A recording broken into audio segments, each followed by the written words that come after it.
যে লতানো গাছটির তলায় আমি আজ দাঁড়িয়ে আছি এবং এই লাল ফুল আপনারা লক্ষ্য করতে পারবেন। এটি হলো প্যাসিফ্লোরা বা ঝুমকোলতা বা বেগম বাহার বলে অনেকে নামকরণ করে থাকেন। এটি একটি অত্যন্ত শোভাবর্ধনকারী একটি উদ্ভিদ।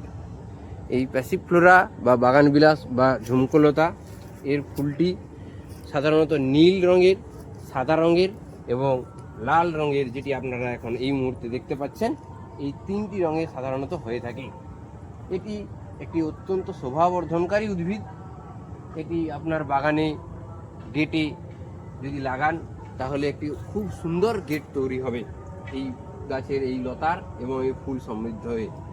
এছাড়াও এর যে ঔষধি গুণাগুণ রয়েছে তা হলো এর পাতার রস পেট ঠান্ডা রাখতে খুব কাজে লাগে। এর পাতা পেট ঠান্ডা রাখতে সাহায্য করে। এছাড়া ত্বকের কোনো সমস্যায় এই ফুল পাতার নির্যাস কাজে লাগে। এছাড়া যাদের হাঁপানির সমস্যা তারা এর পাতার রস ব্যবহার করতে পারেন। তবে বন্ধুরা, আপনারা যখনই কোনো মেডিসিনাল প্লান্টের ঔষধি গুণাগুণ জানবেন এবং যখন আপনার নিজের সমস্যায় কাজে লাগাতে চাইবেন, তখন কোনো অভিজ্ঞ চিকিৎসকের পরামর্শ অবশ্যই নিয়ে তারপর ব্যবহার করবেন।